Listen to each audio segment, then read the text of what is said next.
So human differences, unfortunately, can become artificial differentiators, right? We can use, people use these to pit people against each other and separate people from one another, right? And it's not a mature way to go about life and go about how we interact with our fellow brothers and sisters, okay? So human beings are more alike than we're different, right? And we're more similar than our differences, right? So we need to learn how to get along really well with each other, right? We do not want.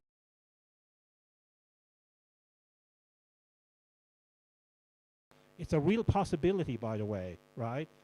But it's up to us to graduate these kids, these students that are under our purview, that they will not start wars in 2050. Do you know what I mean? We do not want another world war in 2039, like 1939, right? So history repeats itself, but we have an opportunity to stop history repeating itself if we actually step in. Also knowledge, the knowledge, right, which this sector puts a premium on, okay?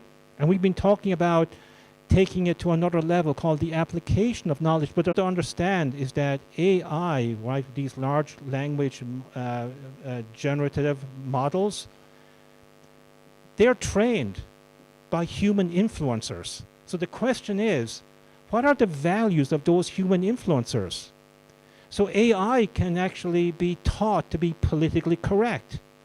It can actually become corrupt. We're talking about corruption. Can you believe that AI can actually be taught to be corrupt, right? If it's in the wrong hands. You know, we're talking about corruption here in Kenya and Africa as being a nation killer. But can you imagine an AI that's corrupt on top of that? That's actually guided by the wrong people, right?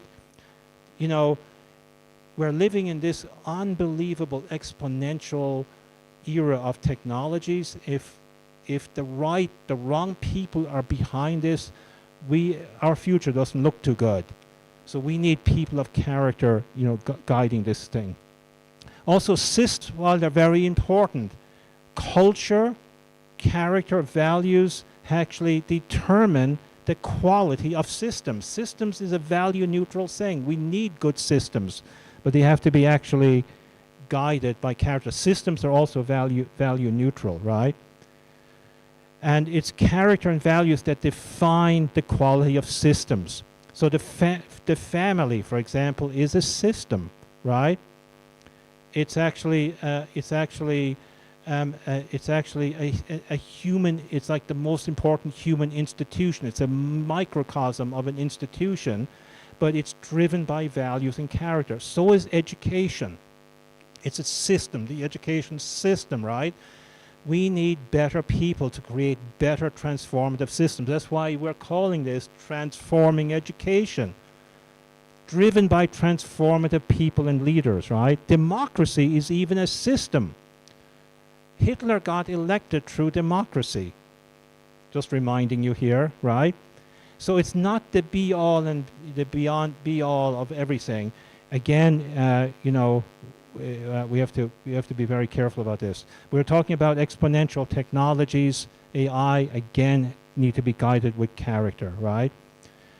Also, character is the antidote to corruption.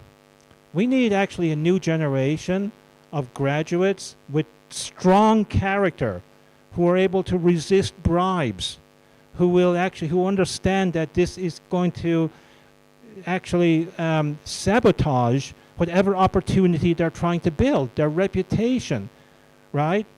It's kind of like, we were talking about this over lunch, right? The smoking epidemic, right? In the 50s, 60s, 70s. I mean, everybody was smoking, right? You go on a plane, everyone is smoking on the plane, right? Back then, I remember so well. And then this campaign started that cigarettes kill you, right? And then our human consciousness got elevated in the purpose. Now hardly anybody smokes, right? You're not even allowed to smoke on a plane, right? If you do, it's like you're kicked off the plane, right? So we've actually become aware of how bad this is. So so imagine in the same way, right? If we can actually nurture these young people in our educational institutions with the strength of character, that they will resist corruption, bribes, and everything that's associated with it, because it is bad for them. It's bad for their family. It's bad for the nation. It's bad for your company, right? It's bad for your county. It's bad, bad, bad, bad, bad all the way around, right? But nobody is looking when this bribe is going on. This is being done in secret. This is where somebody actually refuses and actually sets a new precedent and a new standard, right? Also, like, you know, elections have become a big issue, right? In Kenya in the last like 2 decades or so, but not just here, in the US and so on and so forth. But, you know, in terms, like one of the things that we're advocating for here in this campaign, Transforming Education in the Global South, is to graduates who are virtuous, right? Virtuous means they have strong character in terms of different virtues, right? And, you know, Benjamin Franklin, one of the founding fathers of America, said, "Only virtuous people are capable of freedom. A genuinely virtuous people would elect as leaders those who possessed integrity and virtue." We often complain about our leaders, but we elected them, right? So we own that, okay? The more we become virtuous, the more we will actually identify good leaders who are also virtuous to take to run governments and so on and so forth, right? So just to wrap it up here, so character is foundational, right? So this is from Andreas Scheichler, who is the director of the Education Directorate of OECD. In 2015, they actually launched a campaign called Education 2030, right? To you know, it was an effort to change the way we're doing education. He said, in today's world, less orientation comes to you from the outside and more needs to come from you yourself, right? In other words, people who are self-directed, who are growing in these 4 dimensions from the inside. We're cultivating this growth and development from the inside. And regarding learning, he said, learning is no longer about teaching something, but helping you build a reliable moral compass. I'm going to reread this, right? Everyone take note of this one. This is something we need to be doing like yesterday. Learning is no longer about teaching something, but helping you build a reliable moral compass to help you find your way through this complex, volatile, and ambiguous world. It's not how much you know anymore, it is how strong your character is, right? And how strong your moral compass is. That means your conscience, right? And then, you know, character is at the heartbeat of innovation. This is, you've heard of Pixar, I'm sure. You might have seen the digital animation movies, right? Pixar pioneered that, right? This company that was co-founded by Steve Jobs from Apple and Ed Catmull. So Ed Catmull, one of the founders of Pixar, wrote a book later, right? After Pixar had kind of, you know, had kind of like pioneered this new digital animation. It was called Creativity Inc. I read this book, and I was coming towards the end, and he said he was in a meeting one time, right? And people were, you know, it opened up to Q&A, right? And somebody asked him the question. This is like in about the 5th page to the end. He asked Ed Catmull this question. He said, "What is the difference that made the difference at Pixar?" So when I read that question, I said, I know the answer to that. Of course it's creativity. The whole book is creativity, right? But it wasn't. He said the difference that made the difference at Pixar was the character of the founding members, not their creativity. That's valued, the character of the founding members. And, you know, Heraclitus said, this is wrapping it up here, good character is not formed in a week or a month. It is created little by little, day by day. In other words, it's what we do continuously, today, tomorrow. This is what we have got control over today, right? Doing it continuously. Protracted and patient effort is needed to develop good character. It's kind of like losing weight, right? You know, it's not done in like 3 weeks. This is the big mistake that people make with their New Year's resolutions, right? Like 80%, most of the world makes New Year's resolutions on January 1st. 70% of them are around health. A lot of them is about losing weight, right? And becoming healthier. So everyone is like, this is after eating this massive Christmas dinner, right? 5 days before. Oh yeah, I you know, no worries. I'm going to actually be doing this New Year resolution. I'm going to be super healthy next year. And then people go for it. They really are doing so good for the first 3 weeks. And as they go into the 4th week and the beginning of February, 80% of the world have given up on their New Year's resolutions, right? Because what they didn't realize, it's not how you get started, it's how you continue. Doing this continuously, day in, day out, right? This is what actually makes the difference. This is what builds the good habits, right?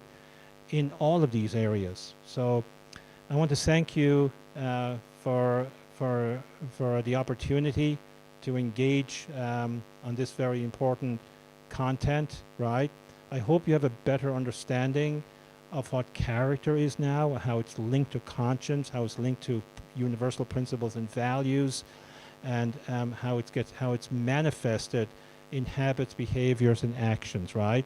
And that the opportunity, this is like the bottom line, the opportunity, the unprecedented opportunity that all of us in this room have right now to switch, to change the game, and actually go all out and start cultivating the character of our students. This, and you know, prioritize that over the mental cognitive stuff. That needs to be the priority.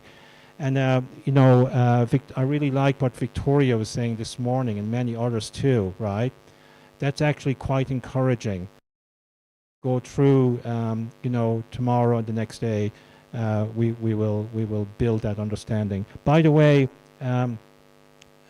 just before we bring up the other speakers to give important remarks, I'm going to give you homework right now, right? So welcome your students again, okay? So take out your assignment book here. We spend a lot of time making this workbook. It's called a workbook, right? And what I want you to do tonight, so your investment here is not just when we finish in the next 45 minutes or so. Tonight, I want you to read pages 4 through 23, right?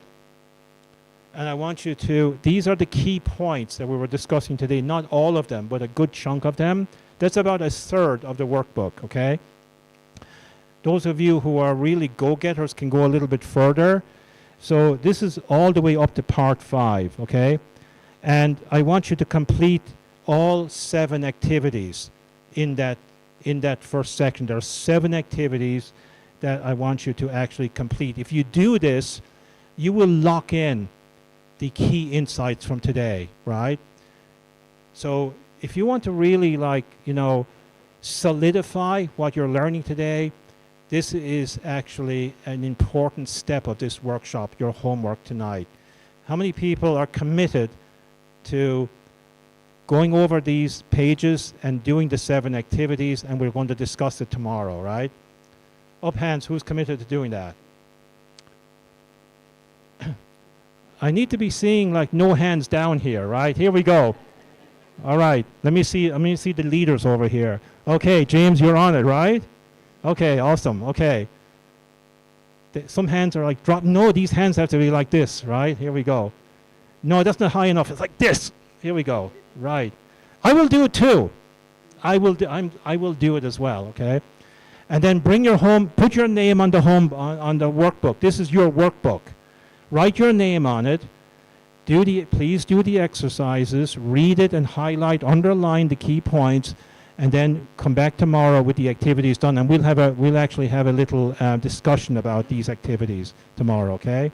And I'd like to actually hear some of your reflection from today tomorrow, okay? Okay, guys, I'll hand it over to Vince to take us into the final lap of today. Thank you very much. Okay, Vince, you're on the final lap. Come on, here we go. He's coming up on the outside. He is winning. He is now in the lead. He's in the lead. He is going. Yes, he is. He crossed the finish line. Awesome. Good job. Now I just need a gold medal. I don't need money. Wanasemanga nini? I just need a cow, isn't it? That's the joke. Like from our Kaleos, this side, and the Maasais, when they win, there used to be a joke that they don't need the money or the gold medal. What they need is the cow. It was a joke. So thank you very much, Tony. Let's appreciate Tony once again. Normal class, distinction students. Let's appreciate Tony once again. Normal class. When you're in class, there are those guys who used to start, yes, distinction students. So when you were in high school, there are those guys when you go to the notice board, the academic notice board. So in my high school, we used to have the academic highways. No walking in the academic highways. You always run, military, time is money. And then you go to the notice board. So maybe there are those guys, like me, when you want to check the position you are. Some of you are starting from going up. And then there are those who are starting from going down. So let's appreciate Dr. Tony. Sitasema kitu. I will not say anything, but it's okay. So Tony, thank you very much for covering up the session. So allow me to acknowledge the presence of, there is our host. Where is the sub-county director, Walangata? Oh, she's gone. They've gone for another meeting, but she'd come. She was the host, eh? Okay. So thank you very much. We want to go to the next session, and the next session is also quite exciting. And allow me to grab my program here. And we'd also like to appreciate Dr. Ayuya. I hope you've passed our greetings to the president. And we are glad you've come back. The passion in transforming education. Let's appreciate her. She went for a meeting and came back. So thank you very much, Dr. Ayuya. So we want to go to the next session. And the next session, we just want to get the reactors. Tony has delivered how many sessions today? Don't look at Mwakenya. You raise up. How many sessions? How many sessions? Yeah? 2 sessions. Yes? I told you we have a normal class. There are those that start from up, but we meet somewhere in the middle. So there are 2 sessions. So we'd like to get the key highlights of this particular session, sessions that Tony has been able to deliver. And the first person I'll invite is Mr. Stephen Njoroge. Just key highlights and also getting the reaction from the audience. What have they been able to capture? What areas do we need to improve on? Something like that. Only for 5 minutes. So put your hands together for Mr. Stephen M. Njoroge, the chairman, Transforming Education, and also the incoming board member, Global Peace Foundation, Kenya. Makofi, normal class. Thank you. I'll be here. Yeah, thank you very much. I think we require to recap on what Dr. Tony has said today. And I don't want to give a lecture again. I will distort. And it's not very good.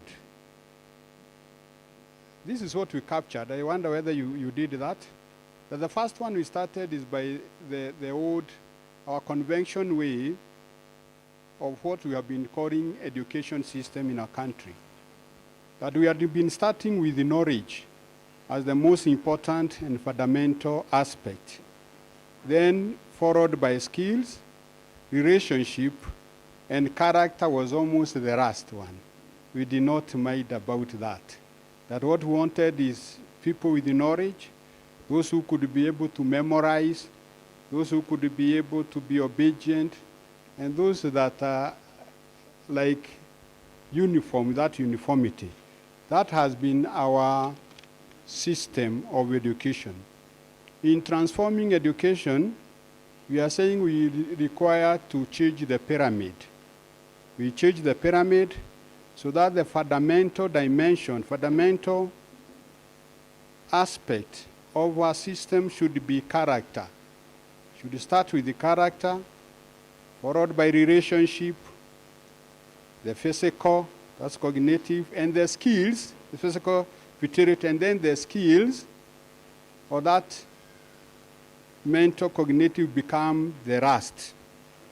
That is what we carry home today. From there, Tony went to the 4 dimensions of human dimensions. That's the premise on whatever. So the premise of education system should be on the 4 dimensions. That's 1, the spiritual, moral, emotional relationship, physical vitality, mental, cognitive. And that one, all the 4, will be able to develop our holistic development.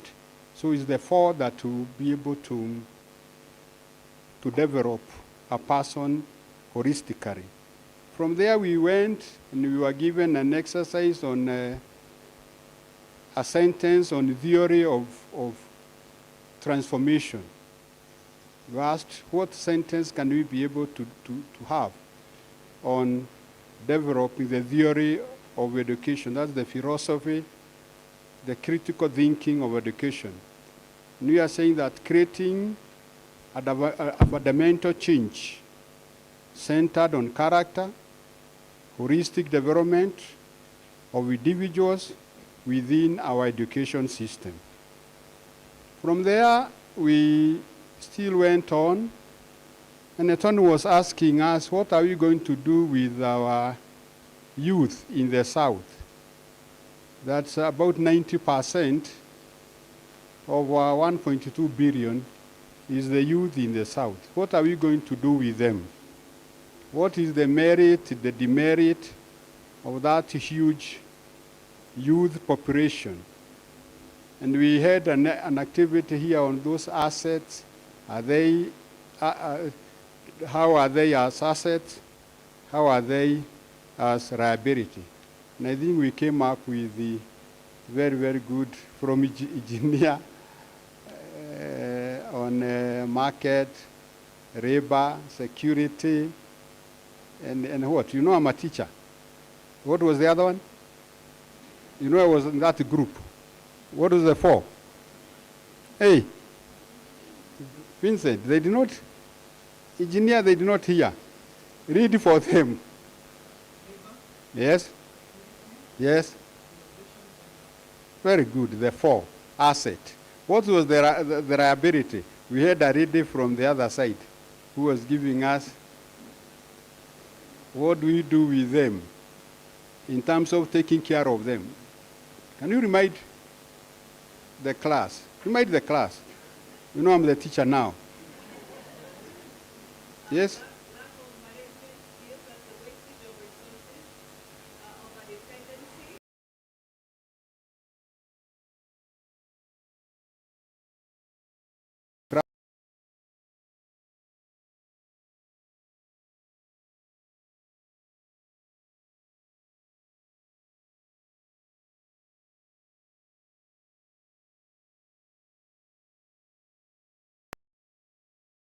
The spiritual, moral,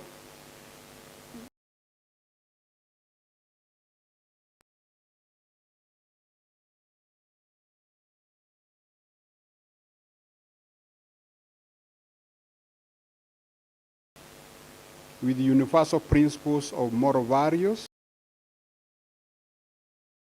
So our concerns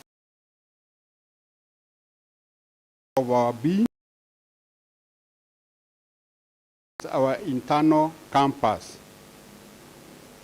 a standard setter that guides our thoughts, our decisions, and even actions. So we have been given that our character is manifested through our innermost values and principles reflected in our habits, our behaviors, and actions. And we were given by Tony that we can change our character. We can change and we have the freedom to change our character. We have the personal responsibility to change our character. And we can do that. Through that freedom, our personal responsibility, we can be able to develop a good character. Because when you talk of character, you can also develop the other side of character. So we have been given, and that has been the whole, in the 2 sessions, that transforming starts with ourselves. Yes, knowing ourselves, growing holistically in each of the 4 dimensions that have been given above. And finally, we are told that character is not a 1 week, it's not a 1 month, it's a retro by retro, day by day, we can develop the character that we want. And finally, an assignment, and you all decided that you have to do it tomorrow. Thank you very much. God bless you. Thank you. Let's appreciate Bwana Njoroge. Yes, now that is like it. If I am a teacher and I tell you to appreciate him, let's appreciate him once again. Yeah. Imagine when you teach and the students respond like that. How do you feel as a teacher? Huh? Feel nice, isn't it? At least now everybody is at par. Everybody have gotten the concept. So thank you very much, Bwana Stephen Njoroge. So in summary, we need to raise people who are morally upright, socially responsible, emotionally strong, intellectually vibrant, and economically strong. Isn't it, Dr. Tony? Thank you very much. So we want to invite again Jenny from Crawford International School to just give us a reaction to the session 3. So tukaribisha Jenny. Sawa. Thank you. I don't think I'm going to stand behind here. I think I'm too short. My first principalship came with a little stair, that when I stood behind the lectern, at least the children could see me in the hall, because the hall was a little lower. The stage was higher where the children sat. I've been very fortunate. I was sitting listening to Tony and just thinking, I've been in teaching now for 43 years. So I've gone through various stages in my teaching. And you might be sitting there at the moment thinking, I wonder if this is possible. If I had to introduce character or will work on character, will it really make such a big change? And I'm going to tell you, yes, it will. Because I started teaching in South Africa, 1982. That was during the apartheid times. Now, I don't need to tell you what South Africa was like at that time.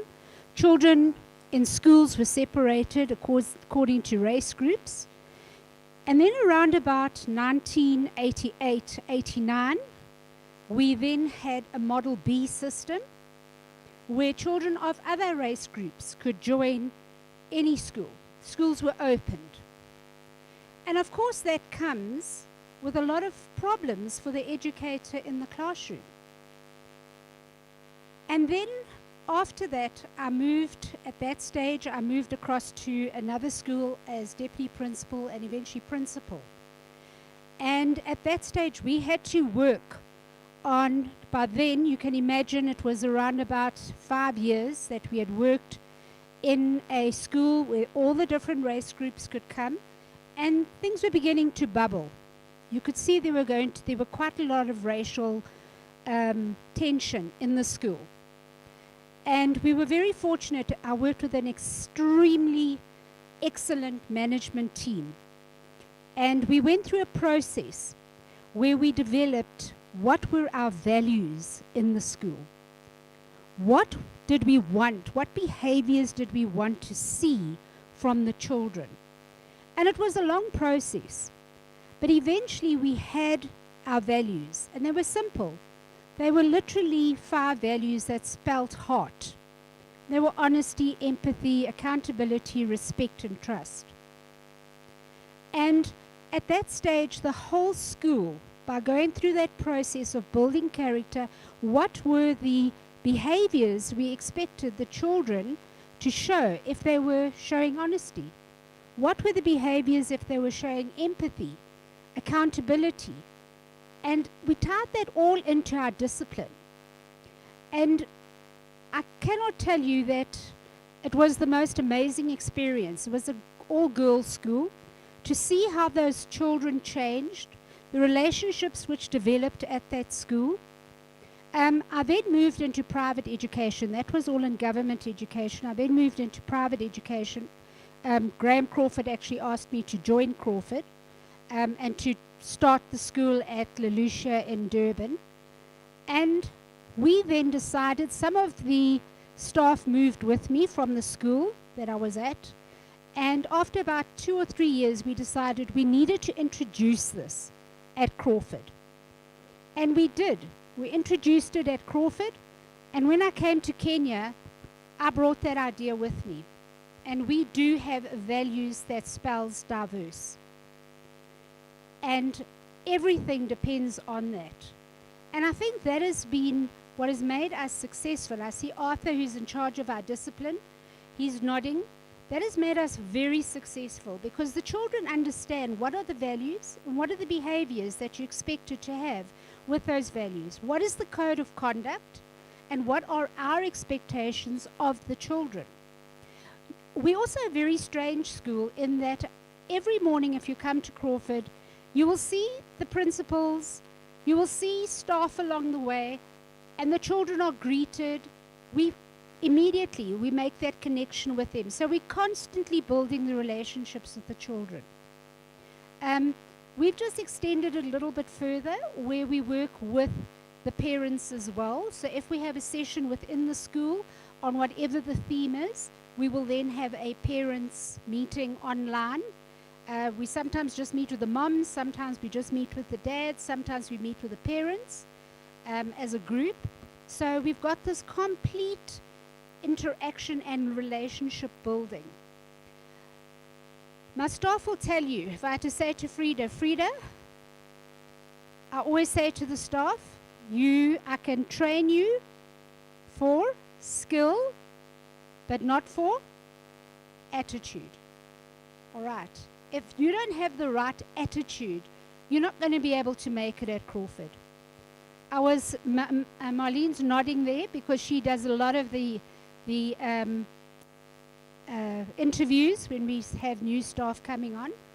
And this process that you are being led into, it works. If you commit to it, I can tell you now, it works. It really works. We've got a very flourishing, thriving school at Crawford. And the parents, they know that there's a lot of transparency as well. So the first time we had problems with vaping. You know, vaping, that became quite a big issue, especially I think in the international schools. And I said to my management team, I'm going to write to my parents, I'm going to tell them exactly what's happening in the school. I could see management literally go pale. They were, Jenny, you can't do that because it's going to ruin the reputation of the school. And I said, no, parents need to know that we don't stand for this, and this is the action we're going to take. And for me, that transparency, that honesty, that openness was the best thing we could have done. Because now parents, if they hear something about the school, they will say, hey, Jenny, we've heard this, but you haven't sent anything out. Is it true? So they know if I haven't sent a communication out, it's not true. So it was almost like a reverse way of working with it. But the process definitely works. If you have the character, and as teachers, if you know what your moral compass is, and you know what you're prepared to accept and not accept, a lot of things just fall into place. Your discipline becomes easier. You can actually move forward in your teaching because you're not having issues in the classroom all the time. So, Tony, we learned a lot from you this afternoon. You really took me through those 6 stages of my life, teaching in different places and coming to Kenya. And I know with the staff, they know if I'm unhappy with something, I will send out the code of conduct for teachers again so they understand what am I going to accept and what am I not going to accept. And they know that I will speak about things openly. But I think this is a pivotal moment, and I really appeal to all the teachers to hear what Tony had to say and what you're still going to develop and adopt it, because it's going to make Kenya great in the future. It really is. And not only Kenya, if this is adopted by all the other countries in the South, we've got a huge workforce of children. They are innovative, they are creative, they have this incredible confidence if you allow them to express that, and we've seen that in our school. So allow them to do that. It's a really exciting journey that we are all on at the moment. So Tony, thank you so much for that.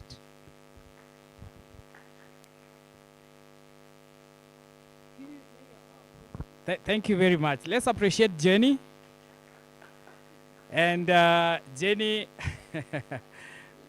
let's appreciate her once again. Now I want to see which side. Okay, thank you. So every class, that is 100% transition to the next class. Sindio Daktari? Transformation, yes. Sorry, Tony, it's transformation. So he talked about the aspect of values. So in summary, I'll just give it a punchline that your attitude defines your distinction, students. Yes, so values, characters, very important. They are also entrenched in our Constitution. When you talk about Article 10 of the Constitution, it talks about principle of governance and national values, isn't it? And also when you talk about Chapter 6, what does it talk about? Leadership and integrity. So this is the solution to all those challenges that we have in our society. So in the next stage, we celebrate you, Jenny.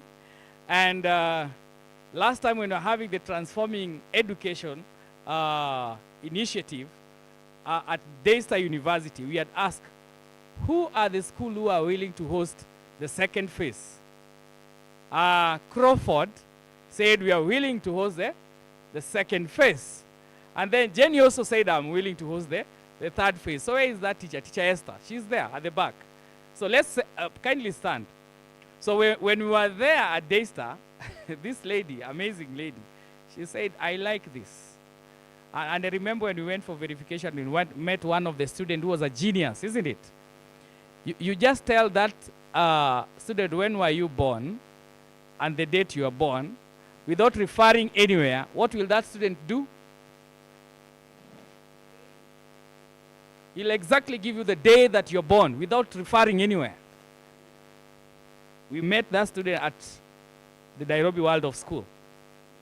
So Tony, when were you born? Which year? Don't say the year, the day and the month. Maybe the date. You can say maybe June 2nd. So he'll tell you whether it was on a Monday or a Tuesday or a Wednesday without referring anywhere. So we ask, who is willing to host the second phase? She raised her hand, and also Jenny. So Jenny, we'll have a discussion to see if we can be able to do the third phase at Crawford. So let's celebrate Jenny again. So the next phase of this particular conversation is now going to the partners who have been able to make this particular event a success. And we really celebrate you. And we'd like first to invite Engineer Ben Cairo, the CEO, Sunrise Virtual School. We not only partner with you in this one, but we also partner with you to make the Great Places to School a success, which was held in Panari. Tumpigie makofi. Thank you very much. Thank you, my brother. Thank you so much. I really appreciate. I'm here with my colleagues. If you, my partner Bernadette and my colleagues, yeah, wonderful people. So I think I'm very edified and challenged to be here, to hear from you, Tony. And I was seated there and I was thinking what I'll say. And for me, I think what I can tell you guys is more of a call to action. Because often people come to these kind of forums, they hear nice things, then they go back and it's business as usual. And I don't think it's right for us to, because Tony has highlighted where we are at as a country, as an industry, and we are the educators. We are the business people, we are the school owners, we are the leaders in the school, and I think it's upon us to make and initiate the changes that needs to be made. And they don't have to be monumental. You just start where you are. What I think is important is for us, because most of us are parents, I suggest that you can actually start in your own house. And I was just thinking about my two daughters, and I've been talking to them because my year 8 student wants to be a sociologist. And she's very good with her academics. But my year 5 learner struggles a bit. But then I've been thinking and I've been talking to them and I've been telling them to be people of character, to develop, to be compassionate, to be respectful, to be people that will be able to show leadership and take initiatives and I think that's where it really begins. Yeah, and then now for me and for most of us, we have this other chance, a platform that God has given us to also have to be in a place that we can also be able to speak to other children's, other parents' children. That please, as you leave this place, don't let this be just like any other forum. Highlighted. It's actually the way it's supposed to be. It's a lot of work. And government support, but so I'll just ask school managers, a school owner, that you start with. Yeah. He highlighted first.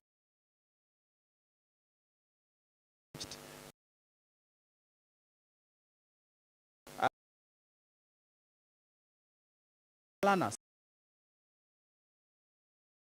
Nothing and keep result of you pass. Don't just think about character and what future of the children. Come up with do now and tomorrow and going into the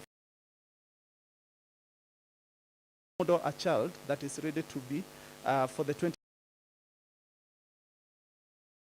We have been very successful at virtual. We're able to develop after conventional mode of schooling. How can we do this as well? It's an area worth exploring.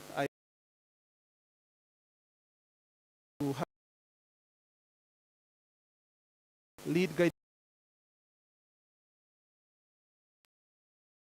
and we look forward to learn more tomorrow and even the day after. So again, we say thank you, Dr. Tony, and the whole of leadership group at Global Peace Foundation.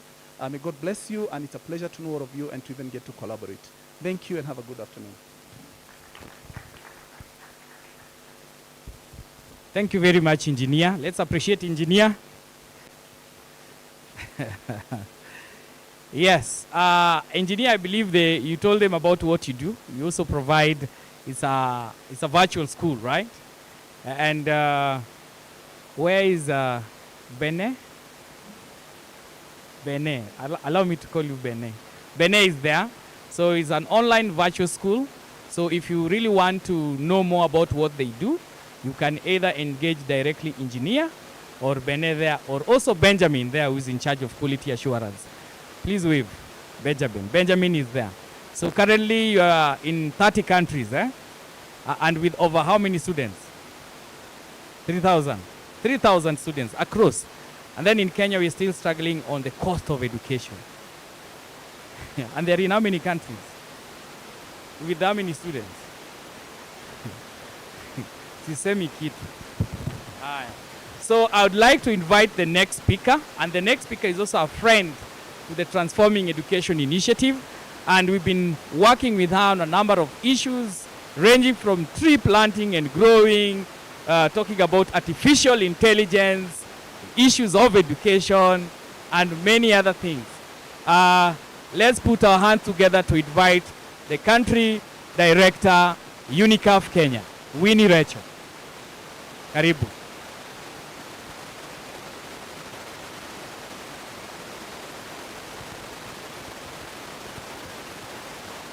I was laughing because every time people are talking to appreciate Tony the first of the class.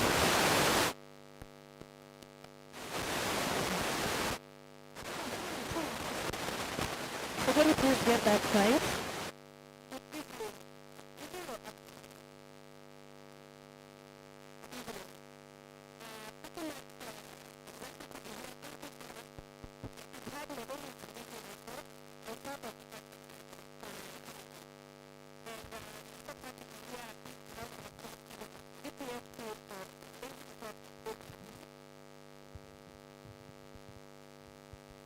Thank you. Thank you. I think that one is still also, it's fine. All right. Yeah, for the great job that they've been doing.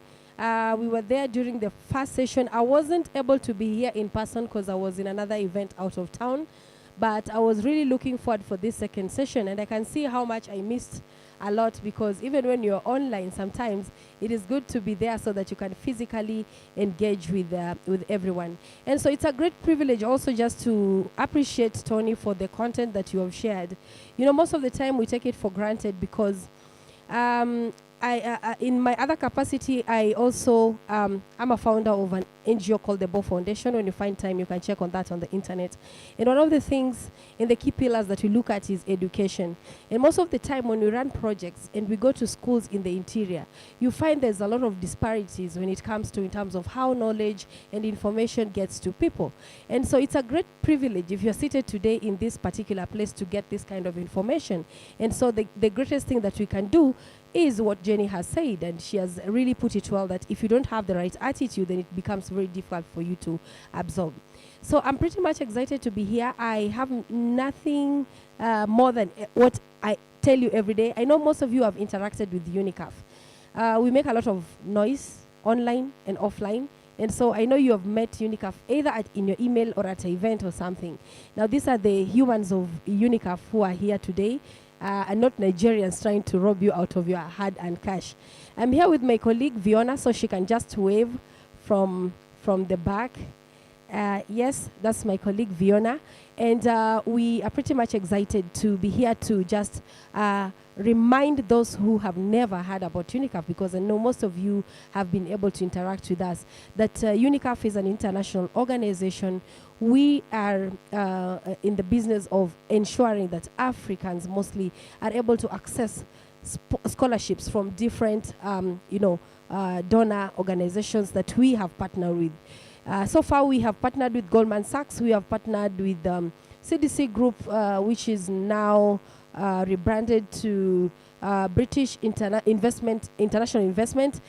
We have edX, we have University Ventures, and we also partner with other media houses like the Vanguard, News IT, and all those organizations that have decided to come together to give us the funding to be able to actually offer this to you people. The beauty about this and why we partner with Global Peace is because we have also signed an MOU with the GPF to allow their delegates and shareholders in all meetings that they have to be able to access these scholarships. And I think we announced at the Great Places to School that the scholarships that will be offered is at 80%, which means that you'll be able to pursue your degree online with internationally recognized organizations, universities in the UK. And so far, we are in partnership with the University of East London, Liverpool John Moore, we have Suffolk University, and also we have UNICAF universities that are coming along. And so we want to walk the talk as we even pursue the gazettement of a few policies with the government to ensure that soon or later we have a Pan-African university, that is UNICAF University in Kenya. And so you have all the options, and my colleague behind there will be able to assist you if you feel that this is the time. You're talking about educators Tony mentioned something when we were talking about a student who is we changed the education system to be centered towards the students. But again, he said that as educators, if we are not taking care of ourselves, then it means we are going to be having a lot of issues when it comes to handling of these students in class, because these are students who get information at the tap of their gadgets. You know, they know that information even before you stand before them in class. And so we need to really upskill, and this is a great opportunity for you to be able to pursue your dream master's, PhD, or even short development courses that can be able to catapult you to the next level. Otherwise, pretty much excited to be here, and requesting for you who would be interested to see how we can work along also in partnership with the schools. We can be able to offer that to your personnel, and so we're looking forward to those meaningful conversations. Thank you.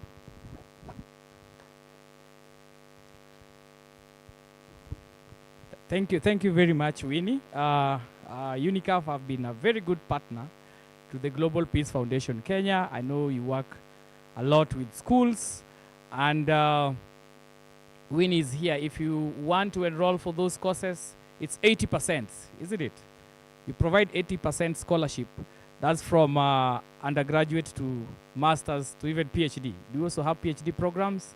I was just discussing with the CEO, Kesho Kenya, about the PhD.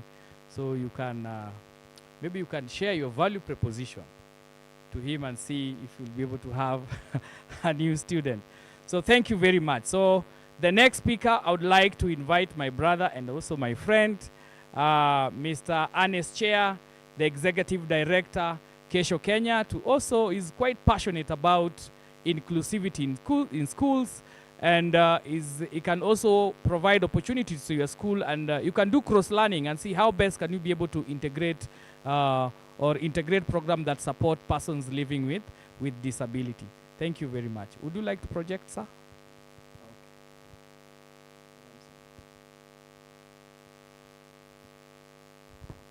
Thank you very much, Vince, and good afternoon to you all. Allow me to stand here like a doctor. I'm not teaching. I just want to share a voice for those that have no voice, but we stand for their voices. My name is Ernest Chair, all the way from Kilifi at the coast of Kenya. I work for Kesho Kenya. But before I tell you what Kesho Kenya is all about and what we do,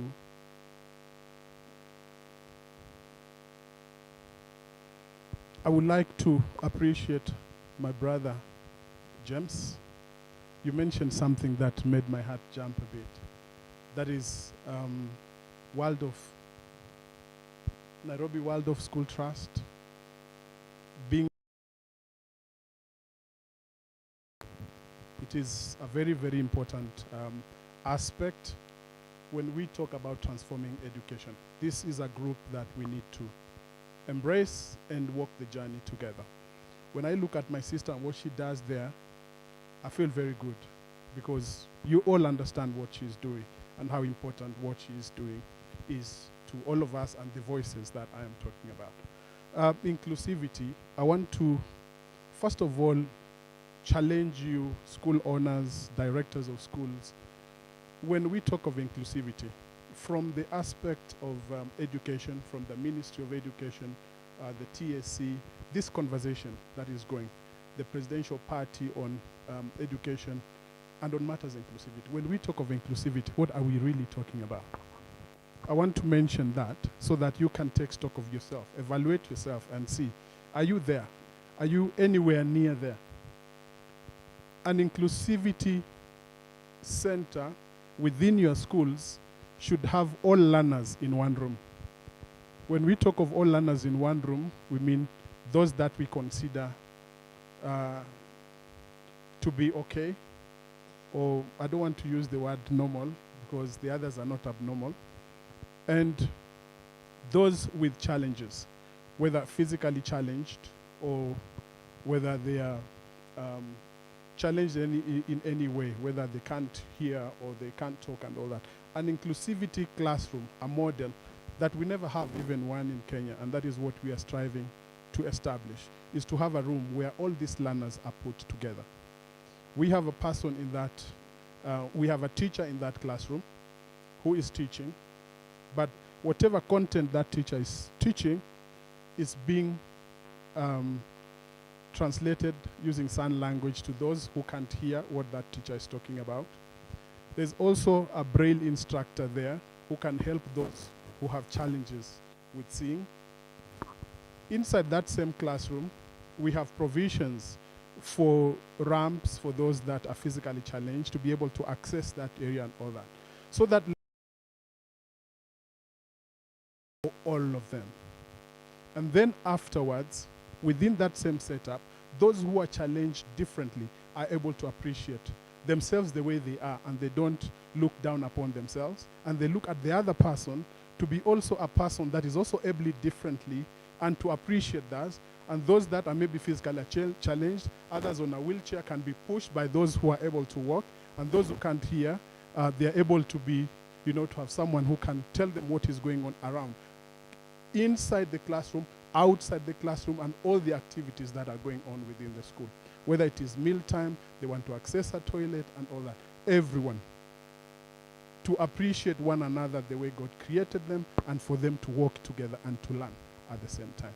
So when we talk of inclusivity, that is what we are talking about. As school owners, are we there? Is there anyone who at least is trying, is somewhere near there? Thank you, my brother James. At least you also, now that you are within here and he has made a call in the morning, that we walk around and see what is there. Spare some minutes, get to see what he's talking about and see what is inside there. And when you are able to see what is there and you can align with your different schools and all that, then we will be talking about inclusivity in education. So as Kesho Kenya, we are based in Kilifi County.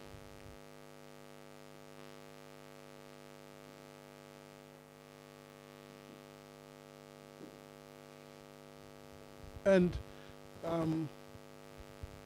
I hope you're able to see. I wish I had someone who can move for me the screen so that I can talk from there. Yes, sure.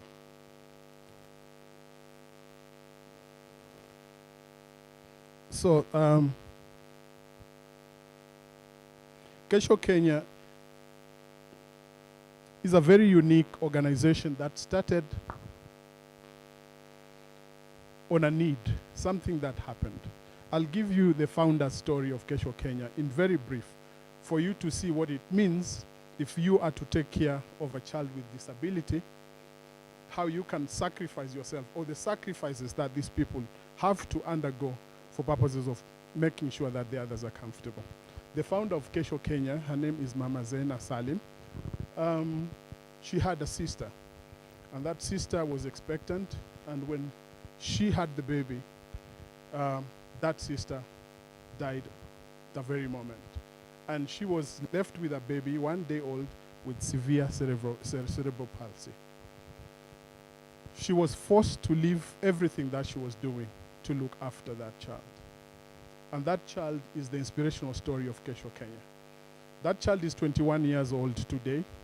And those who will manage to visit Kilifi County, you are most welcome to Mama Zena's home. It's open. You will see that 21-year-old, wonderfully child, very intelligent, that even when you walk into that house and you are not introduced, he'll start making noise.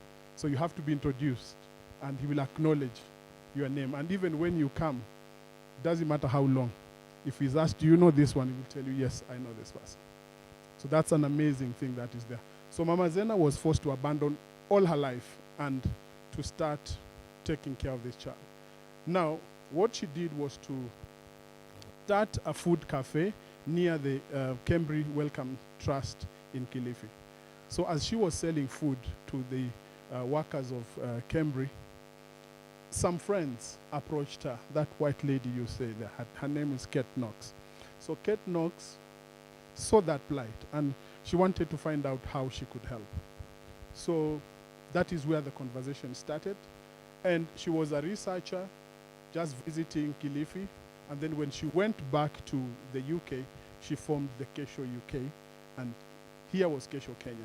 What she was doing was actually to look for friends and pool resources to send to Kesho Kenya to help such kind of people access education. And that is how that started in 2004. So today we have an organization that is supporting about 16,000 vulnerable children in Kilifi County.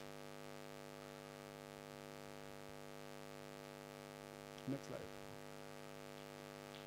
So our vision as Kesho Kenya is a coast of Kenya where all young people are educated, fulfill their potential and broaden their experience of the world irrespective of poverty, ethnicity, gender, religion, or special needs. That is what we do. That is the vision of Kesho Kenya. And our mission is to advance access to education and employment for vulnerable young people at the coast of Kenya through a long-term, holistic, integrated approach. I think that conversation you've been hearing about, a holistic approach, that we look at all aspects of people. So our core values is a belief in education. We believe that every child must be given an opportunity to access education. And then, how are we doing that? We work very closely with the community because these children are living with the communities. So without engaging the community, we not even know that these children are there. So whenever we are having engagement with communities, that is how we make calls. Anyone who has a child or anyone with disability, please reach out, give us the information. Let's get to know what type of disability is it, how old are they going to school, are they not going to school, what challenges there, and what is not there. So we put our children first. But before proceeding, I want to mention something that will break your heart. This thing, we realize that most homes are broken in Kilifi County. Why? Because a husband is married to a woman, then a woman has a child with disability. The husband runs away. Say, you and your people where you come from, you give birth to children with disability. So such kind of a thing, you can imagine now, you are here with a child with disability, the husband has run away and abandoned. And this is a challenge that affects most of our mothers. So they carry a lot of burden. So what happens to that? They are forced to fend or lock these children inside houses so that they can fend. So you realize that most of these kids with disabilities, when you go inside houses, you'll find them smelly, messy, locked inside houses. And those that are well looked after, you realize that the other children that we consider created properly will be denied their livelihood as children. So they will not be going to school. They will not be playing as children because they are converted into caregivers to look after their siblings with disability. So it is really a scenario that is not very good. And as we talk about transforming education, let's think about this. And I'm not talking about Kilifi County. I'm sure this is a problem that is an African problem. Even you in your community, I'm sure such cases are there. So I challenge you, reach out to your community. Mwalimu wako wapi? There's mwalimu alisimama hapa akasema she's working in Nairobi, teaching Nairobi, but she goes where? Where she comes from, isn't it? To try to see what she can do from there. So even you, as you work in Nairobi, you live in Nairobi, go back to your communities and look at where these people are and try to do something so that these people can also be included in this equation. So we look after all of them. Children, women, we have all of them on board. So as we speak on matters of education, we don't want to leave anyone behind. So inclusivity is at the heart of us. Next slide, please. So as we do that, we are back to Dr. Tony's conversation. just back a bit, I want to make mention of what he said. Transparency and integrity, issues of character again, as Dr. Tony has said. As we do that, inclusivity, strong governance. Because as an organization, we believe in strong governance. When you go to the donors, or donors give you funds to help you do this, then you have to be accountable. Accountability is very key. You have to give proper reports. You have to account for the funds that you have been given, and also you have to give reports that are transparent, and let your books open for all these stakeholders to come and see the things you do in an open and a very transparent way. So again, issues of character is very key, because for us as management of Kesho Kenya, we abide by this. And if we are not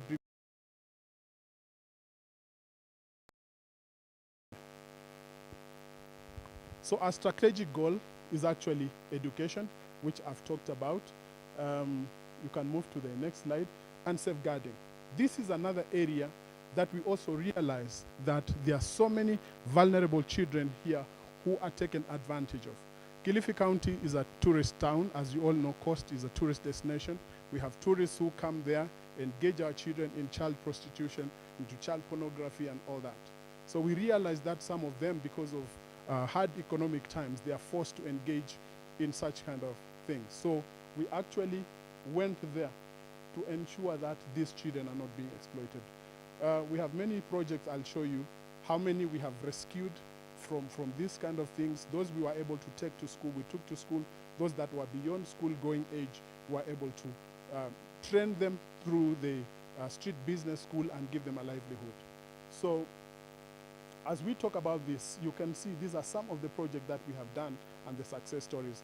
I don't want to give you much detail of that. If you visit our website, you will see all this information, the projects that we have done and the successes that we have done. So you can see the numbers of what we've done. We've also partnered with Integrity Action. This is an organization in the UK together with the ESCC to make sure that the children that we sponsor work with schools to make sure that we bring up children of integrity. So we go to them, work with them. Right now we have a project that just started the other day where we are now moving into schools to actually make the student hold the administration of the school and the teachers accountable. So integrity, this is going to be driven by the children themselves in schools, and like that one where we started from the top. So this will start from the top going upwards.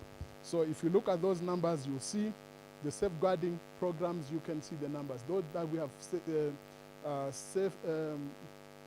we have rescued, the kind of challenges that were there, sexual reproductive health issues, creating that awareness and making these children or anyone who is vulnerable at least be able to move on with the education and have a livelihood. So again, you can see we've partnered with many organizations, we've been funded by many organizations, and this is the work that we are doing. So if this is Kilifi County alone, what is the story in Kenya? Are these people part of this transforming education, or they have to be left out? So as we discuss this moving towards 2050 in the global south, these are the issues, because all countries in the sub-Saharan Africa go through the same challenges. And as we speak, I think those who were there at Panari the other day, I informed you that we have a joint project that we are doing with Tanzania and Malawi. This one is actually an advocacy project where we are pushing the government to pass legislation on inclusivity, because we realize that there are gaps. Resource allocation is very limited. So our policymakers, they also have a role to play. And this role to play, the Senate passed 3 bills last month, and that was a plus. At least now we are talking towards making the government accountable and making sure that these people also get their fair share to be included in that equation.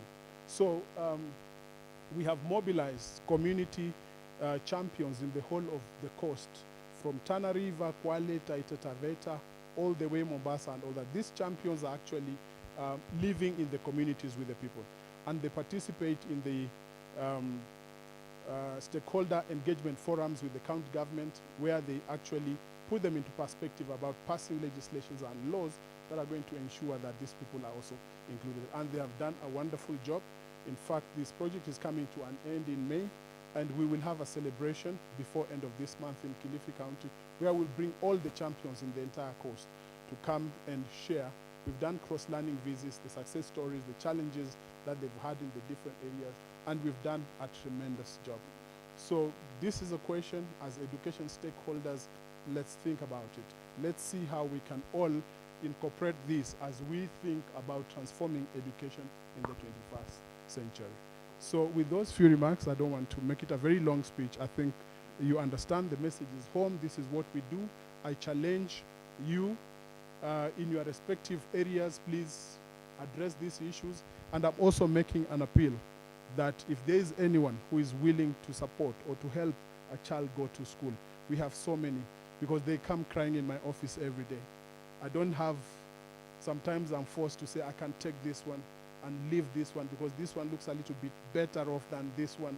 So it's really a very, very serious issue that I face daily in my life as I champion making sure that these vulnerable kids are actually getting an education. So those who can support, we encourage organizations. Your schools, you can offer scholarships. You can tell me, in my school, I have 2, 3 scholarships. Then those children, when they are done in Form 4, wherever, you take them to the next level, God will bless you. But these are the things we need to be talking about. So thank you very much. You can see a happy child there.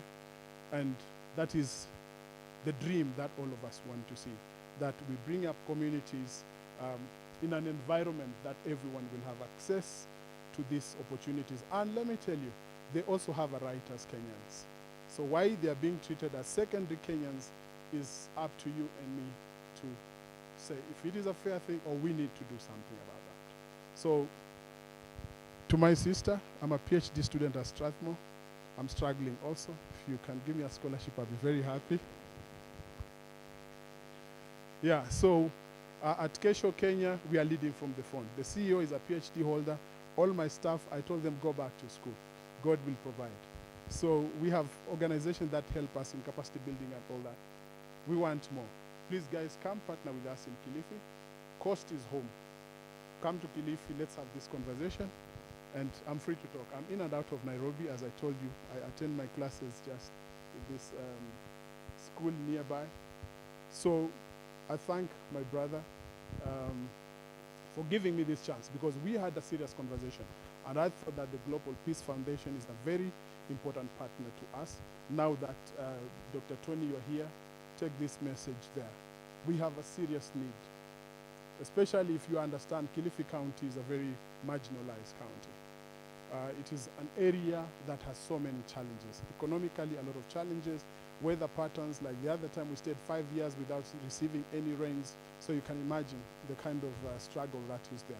So if you can open doors there and say, go to Kilifi, partner with Global Peace Foundation, we will transform Kilifi County, and by and large, we will transform Kenya. Thank you, and God bless you all.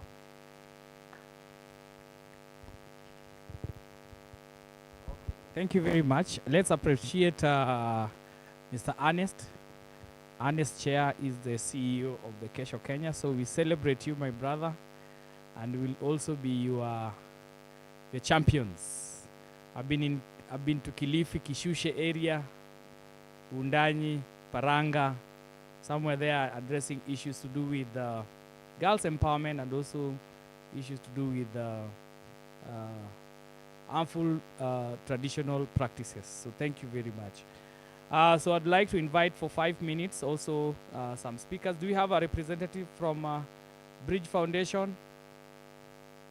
Hindu Council? Okay. So we are going to invite Bishop Dr. Richard Keturia. We'll give you 5 minutes also to share with us what you do. And I know they have a very good model of promoting or creating moral and innovative leaders, because that's what we desperately need as a country.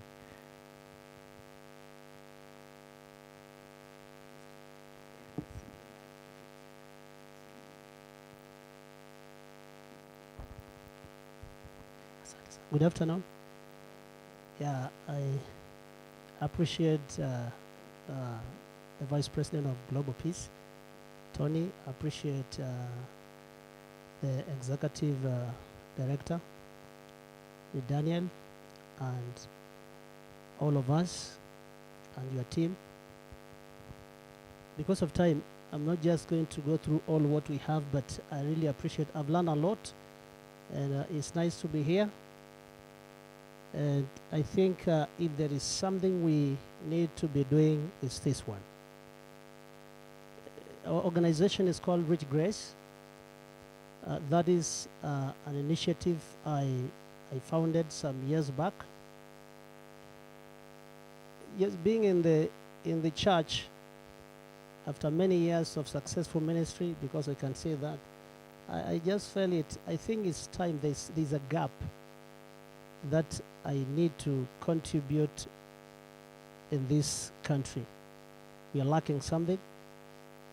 When I heard about what the Global Peace Foundation is doing, I just feel like, yeah, there's something unique that if we don't do it now, we may miss it in the next generation.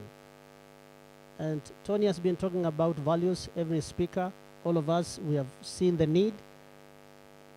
I hope something is coming, eh? And we are on a movement to find the ways that we can build that wall of character which has been broken. We call it culture. So just give me the first slide. Eh?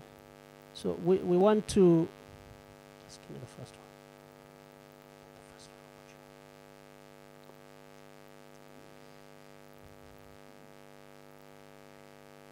one. Yeah. That's okay. So we are called Rich Grace. We are a value-based and integrity-driven society. That is what we are feeling we want to do, because if we don't, who else? I just sat down and then I felt like, is this thing for the country? Is it for the president? Is it for any other Kenyan? And then I felt like I am that Kenyan. Who needs to wake up and love this country? We've been moving around to talk to institutions and organizations, think a lot as a person. If we go to your culture, go to my culture. In our culture or tribe, there were never written ethical laws. In my culture, in your culture. But when you go back to that culture, you could see the values in people. When you just enter that village, you will see like, I think this is good. And there are no books, there was nothing, because there was time. So if we don't take this time to talk about ethics, ethically driven institutions and ethically driven societies, then we are going to lose it. And then I have something I call it building Kenya, branding Kenya. How do I do this? Building Kenya, branding Kenya, which is our slogan, is we are on a move to talk to people to love their country. That's why there's a slide. Just give me that slide. A slide that says, are you proud to be a Kenyan? How many people are proud to be Kenyans? I'm not expecting a lot of... who is proud to be a Kenyan? That is why we need to go back to schools and encourage the young learners to be proud to be Kenyans. Just keep going because of time. Yes. That's a model of training. Just go up a little, yes. To run the conversation, I ordered 2 books. One book is called End of Corruption. As I stand here, I see the end. How many people believe we can finish corruption in Kenya? I'm not expecting a lot of hands. Eh? How many people believe Kenya will be corruption-free? It is possible. I see it. That's why I call it End of Corruption. This is another book called 101 Impeccable Nuggets, and then I felt it. For us to be able to talk to this learner, for us to be able to talk to this CEO, this community, this person, I just come up with an innovative way to make the conversation very, very simple, very sweet, and very rewarding. I'm asking my friends to ESCC, I think it is time we make the conversation on corruption and values very encouraging, not combative, not fighting, but just to make it so sweet. Give me another conversation, and these books were launched by the judiciary and endorsed by the ESCC. Give me another one. Are you proud to be a Kenyan? I think we have seen that. I'm running because of time. This is our background. We just draw our talks from the books and the Constitution of Kenya. Just go up a little.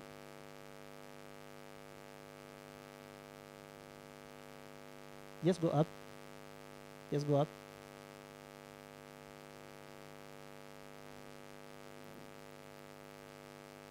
Now some quotes I just wanted to just speak a little. Say anything like that. Just go up. Up. Just go up. Yes. Yeah, let me just say this. There's a quote that Lewis says, education without values is as good as making human beings clever devils. So if you separate values from education, as we have seen from the pyramids, there was one I saw which was just upside down, where character was just somewhere when Tony was talking.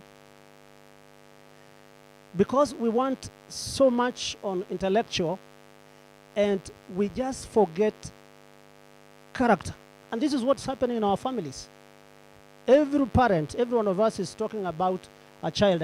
What do you want to be? I want you to be a pilot. I want you to be a judge. I want you to be a president.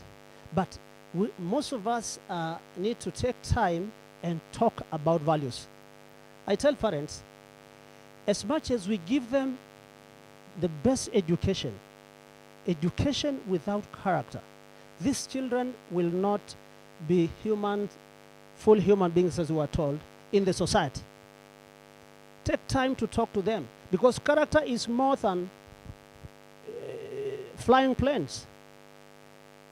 It is more than flying planes. So it is time we talk. And that's why we just had this innovation, and we talked to the Minister of Education that we just need to have this conversation in schools. Allow us to talk, because we have to build this generation. We have to have a value-based and integrity-driven institutions. Let these children see more importance in values. As much as we talk to our teachers, let's talk to these children.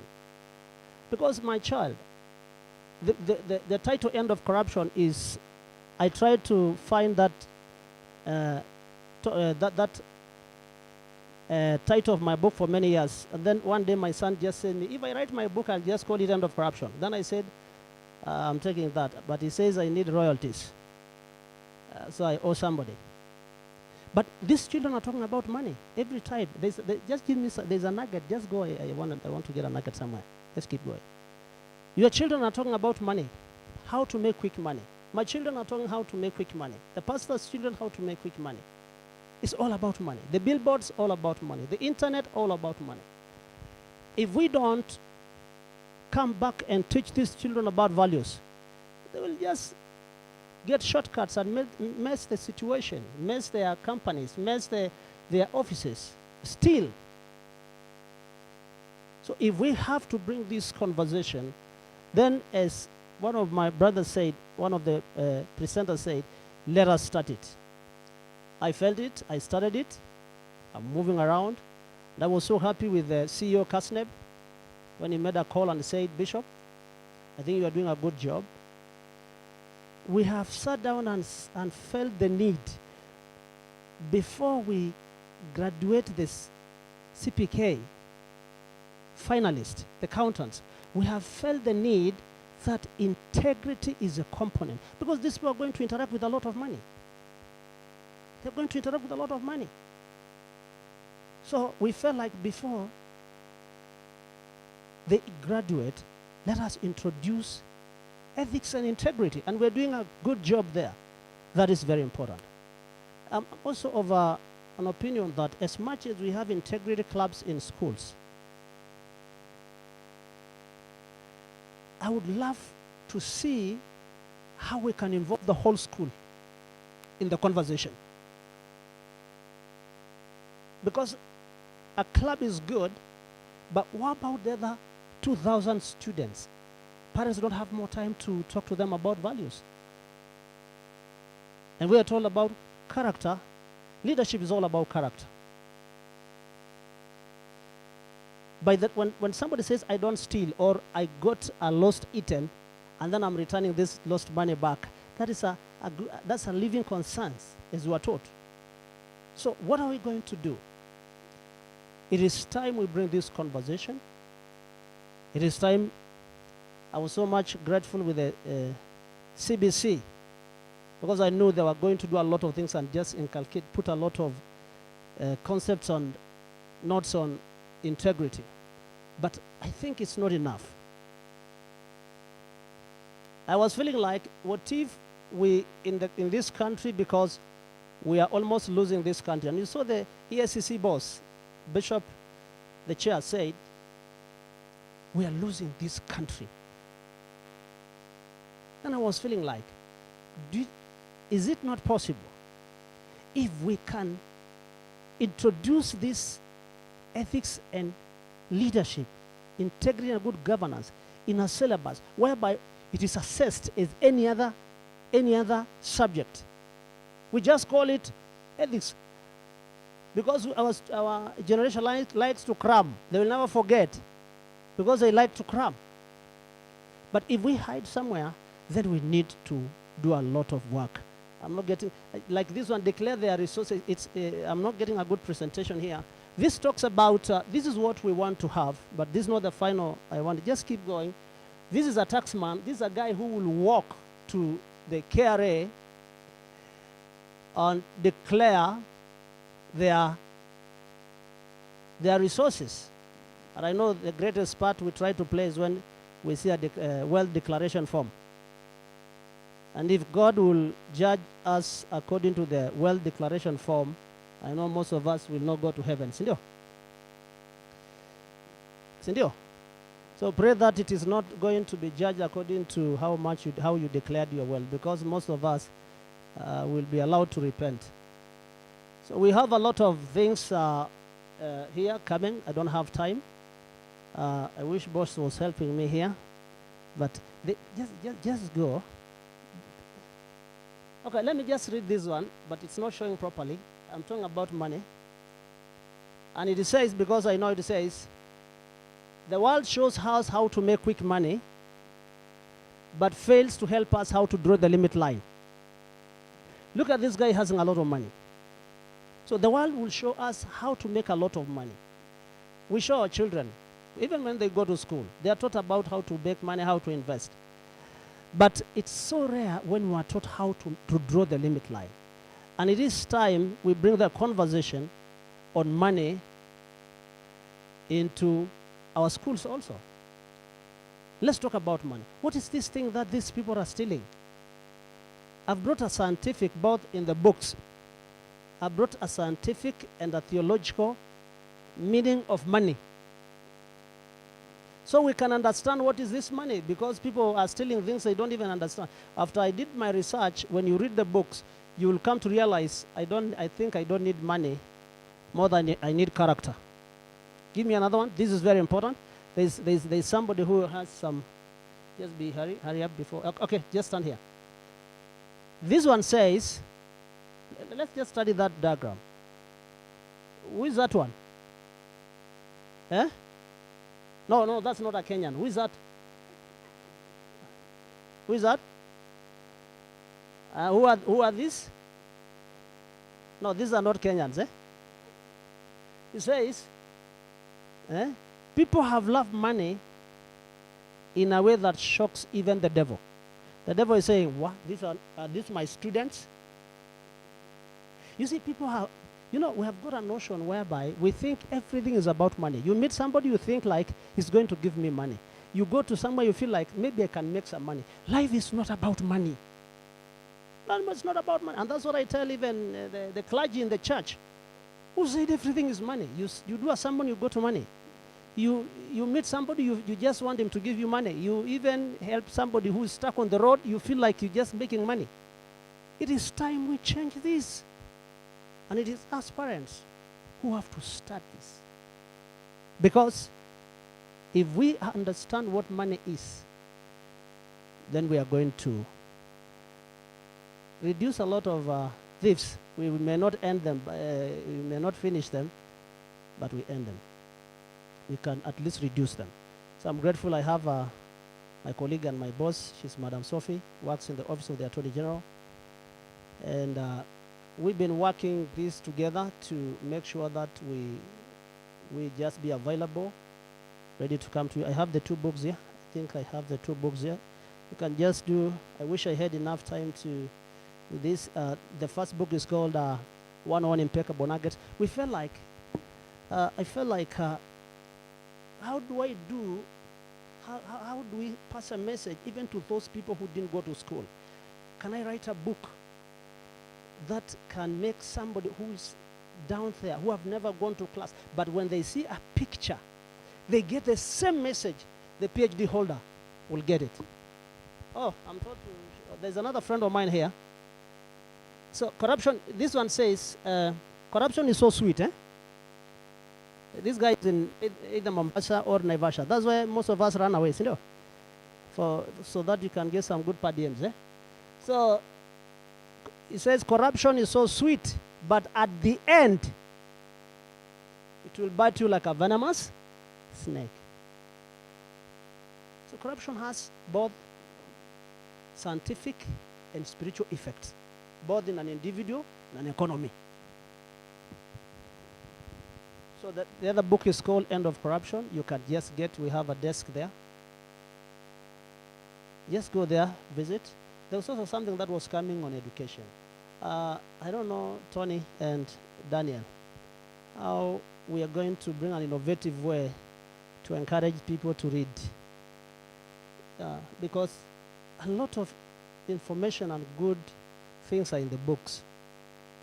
But we only read when we are in school so that we can pass exams. From there, we read very little. So we just need to find a way how we can just encourage even the learners in school, those learners in school, how to breed a culture of reading. So what shall I do? This is what you're supposed to do. This is a parting shot. This is a Kenyan, and now I can agree this is a Kenyan. Okay? This is the devil. I demonize corruption. This is a devil. This is a Kenyan. So I say, God has placed you in that office to vigorously fight the demon of corruption. You see, this corruption will always try to come into your office. It will come by force. So the teacher is calling us. This guy is well prepared with, this is the shield is integrity, the spear is values, and the helmet is morals. The spear, use those principles and those values to resist. I say God has put you that place, that office, so you can stand in the gap and save this country. If we can start this conversation in schools, we are ready as Rich Grace. We have talked to several heads of schools because we want to pass this information. We have a way we can connect with the children. Because if we have to finish this thing or reduce it, let's start in school. Let me just quote Quran. I was just doing I took it. I was just doing a little study yesterday with the Quran. Because the Bible says in the book of Proverbs, train a child when young, and they will not do what?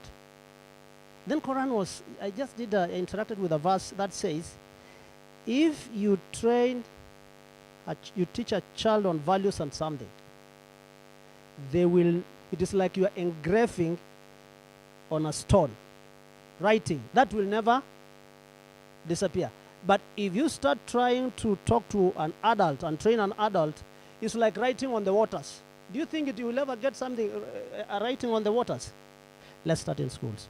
God bless you. You can just meet us at the table there. God bless you, and thank you so much. Thanks, Vincent.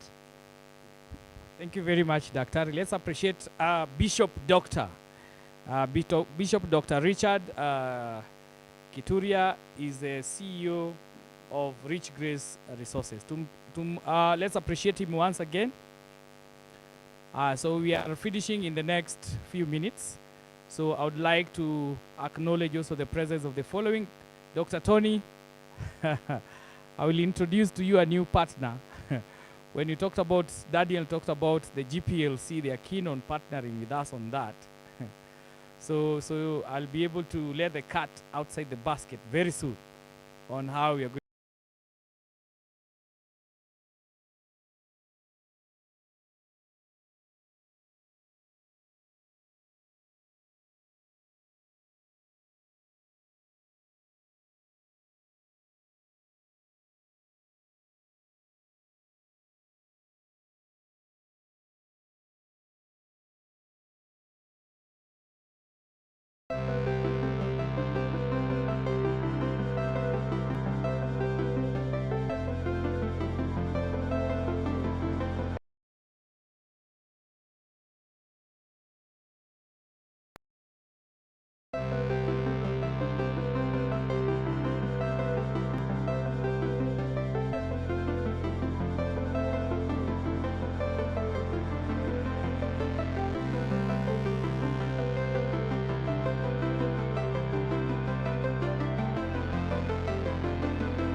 Mr. Daniel Juma just asked me to come and speak about the transforming education.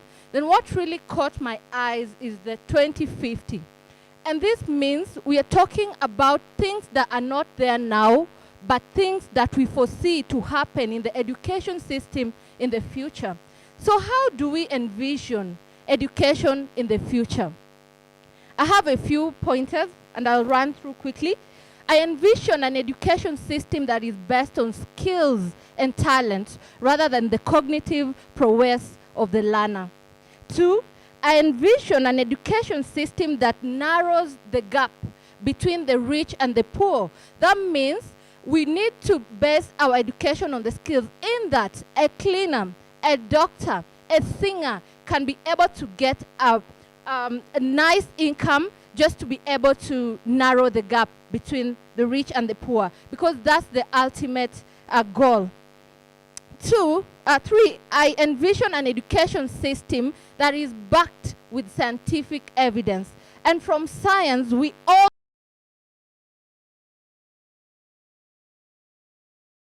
other people are artistic and some are practical. So we really need to identify and appreciate the kind of a person, and we develop the, what the child is strong in. 4, I envision an education system, a model that is well endowed with the technology, the changing technology, so that we are not left behind. Because as all of you know, the future is tech. 5, I envision an education system that is dynamic and universally accredited.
did our event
way our children learn. In years with school,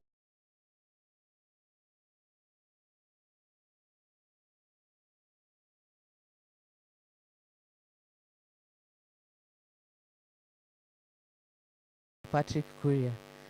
So Dignitas really just works around how do we create a school ecosystem that gives children the strength of character to succeed. And so our goal is vibrant schools for thriving children. And we do this by supporting their leaders and their teachers to create those environments, both in and out of class, for our children to develop the characters that they need, the tools that they require to succeed. And so we are happy to be here. We are willing to plug into the conversations around transforming education. And I'm happy to speak to anyone in the course of tomorrow and the day after to see how we can work together so that children who are marginalized, who are left behind, can also enjoy the tiny privileges of life, like having a favorite teacher. Thank you very, very much. So thank you very much, June. June is the Grants and Partnership Manager at Dignitas.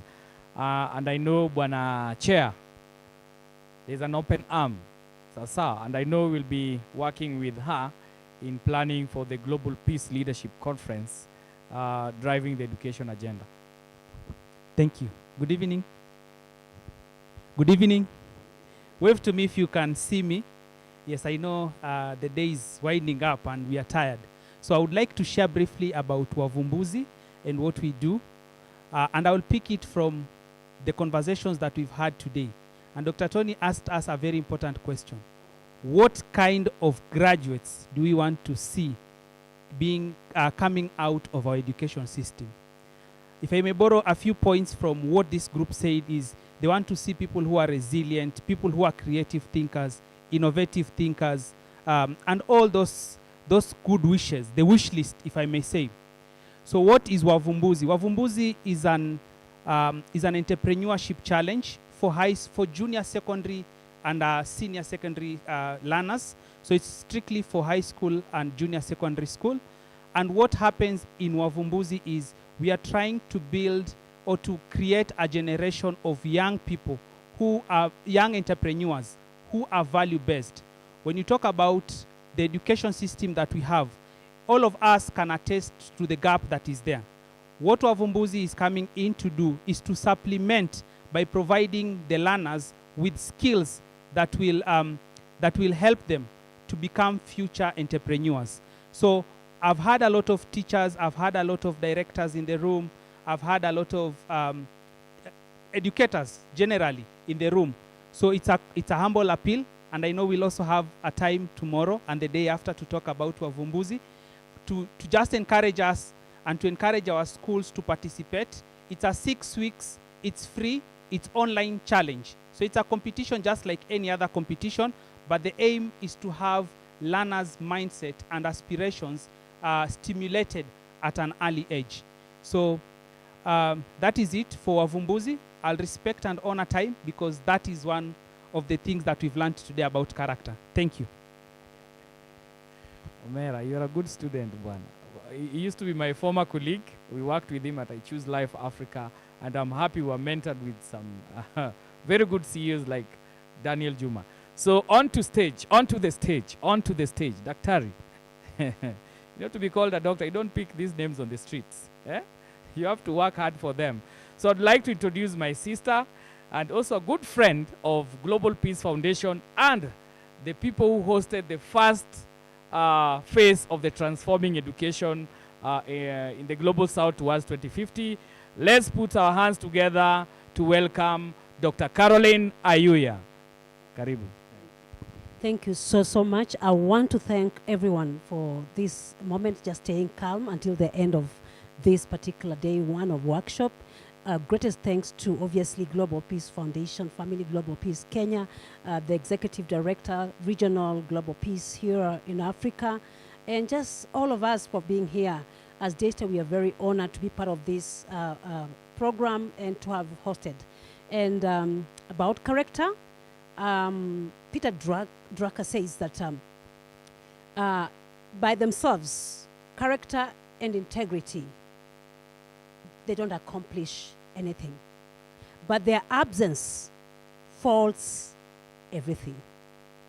In other words, that character, integrity are supposed to be part of you. You cannot see themselves by themselves, they not accomplish anything. But by their absence, they actually fault everything else.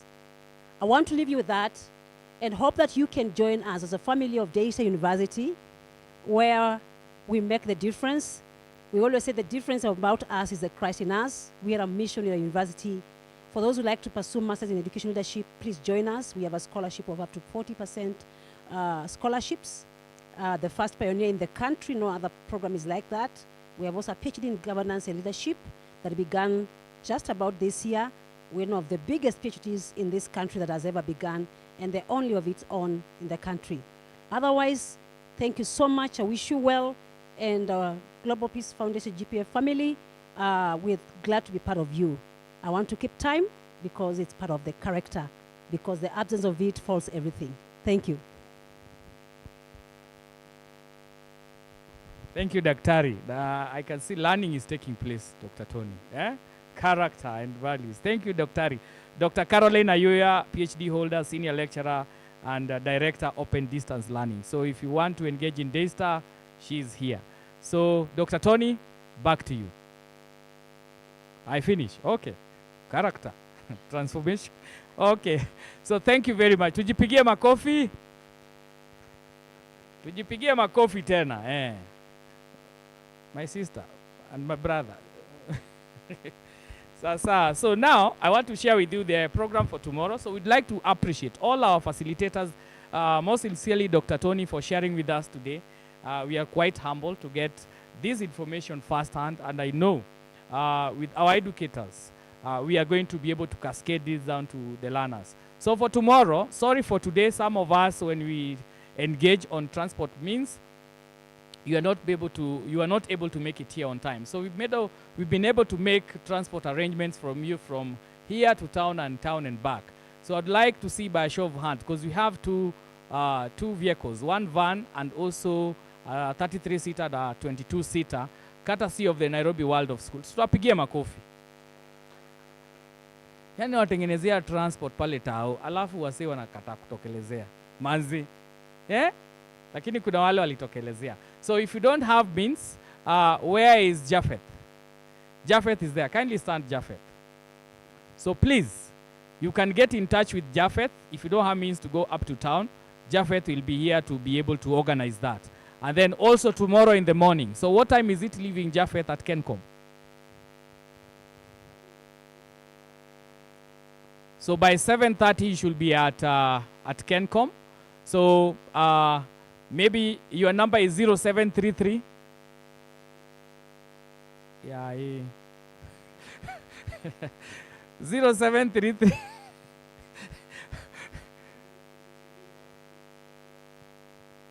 187 827. 187 827. The name is Japheth. So we've talked about character. So we should be at Kencom by, the bus is departing at 7:30. So Kenyan style, we are arriving at 7:30. And then the bus is leaving at 7:30. One of my CEO used to tell me, you are traveling here to Machakos. It's 1 hour, 30 minutes. When there is no jam. So Vincent, we should be in Machakos by what time? At 8 a.m. So what time do you need to leave your place? Assume there is jam. You know, he was an engineer. So he said, take 1 hour, that is for jam, 1 hour, 30 minutes, and then you add another 1 hour, 30 minutes. So what time are you, working backwards, so what time are you supposed to leave your house? At around 6:30 for you to be in Machakos by 8 a.m. for a meeting, isn't it? Now, the bus is leaving at 7:30. So what time are you supposed to leave your home? It's a working day. So there is jam, obviously, for those guys coming from Thika Road, from other parts. So what time are you supposed to leave your house? 5:30. So that you are at Kencom at 7:30 and you are here by 9. So it's a strategy of managing time, and please put an alarm maybe 1 hour before. But don't wake up and then you switch it off and then you say, I still have some time. You'll wake up when time is not on your side. So transport is arranged and Japheth is there, and also we also have our driver from the Nairobi World of School who will be working. Is he here? Yes, he'll be working with Japheth. And then for the GPLC, as I give a parting shot, if you want to partner with us, either as a co-convener, partner, or a delegate, you can be able to get in touch with me. It is in June, what my director talked about, the event that we're having in June called the Global Peace Leadership Conference. It is going to be held here in Kenya, organized by the Global Peace Foundation, the Chandaria Foundation, and also the Interreligious Council of Kenya. The tracks will be are 6. So if you want to partner in any way, you can be able to get in touch with us so that you can also, you can also be part of this transformation. And then lastly, that the certificates are being developed. Remember, tomorrow is on a Friday. And Saturday we are here up to noon. So we need to send the names for the printing of the certificates as early as possible. So we have Natalie. Where is Natalie? Kindly raise up your hand. Please, if you are not registered, please go and register, and also ensure that your name is well written. Natalie, if it is the handwriting is like mine, I'm do the right names so that we don't write the wrong names, isn't it? So with that, I just want to call it a close. Where is James? Please come and close for us. Thank you.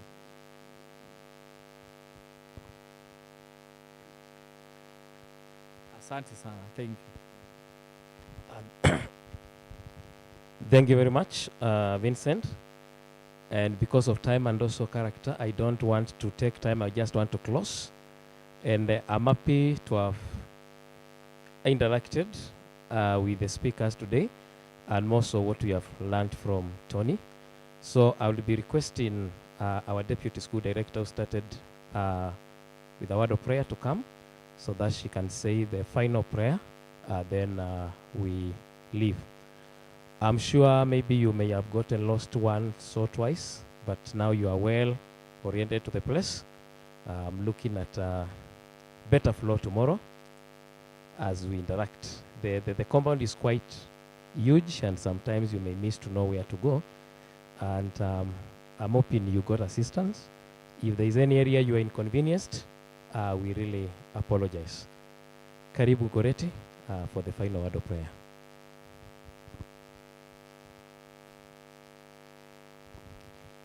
Thank you. Thank you, everyone, for your patience. And thank you, our speakers. I have really learned a lot. And I want to believe that by the end of this session, I will be leaving a transformed teacher and employee who will go and implement whatever we have been taught. So shall we pray as we depart? And I want to wish you journey mercies as I pray that you may come back safe again tomorrow for day 2 of our workshop. Let's believe and pray. Let's stand. We have been sitting for a long time so that we breathe.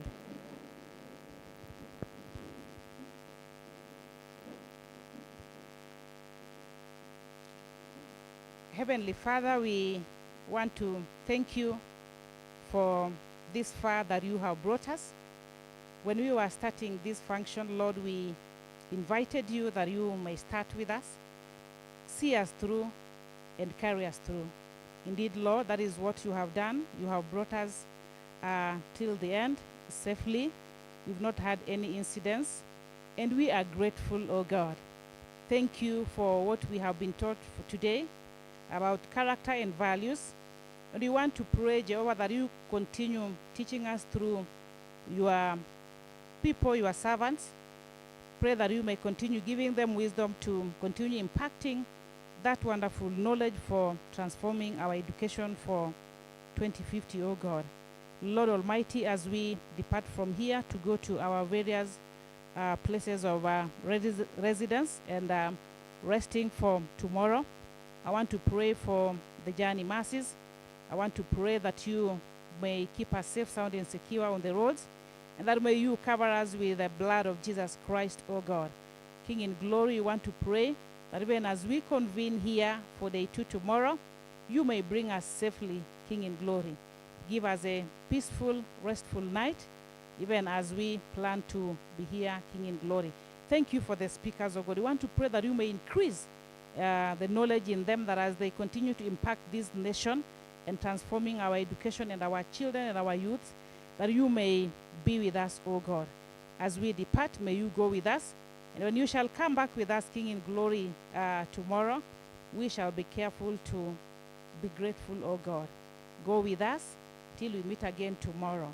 And it is in Jesus' name that I do pray, believing and trusting, and everybody say, amen. May the grace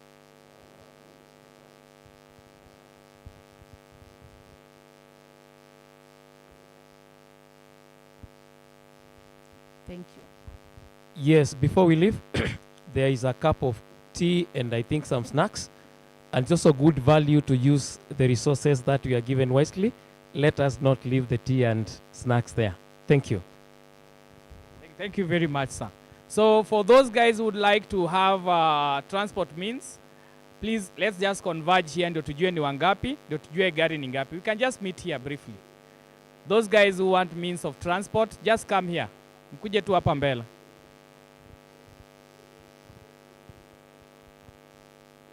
If you don't have means, just come here. We want to know how many you are so that we know which vehicle to use.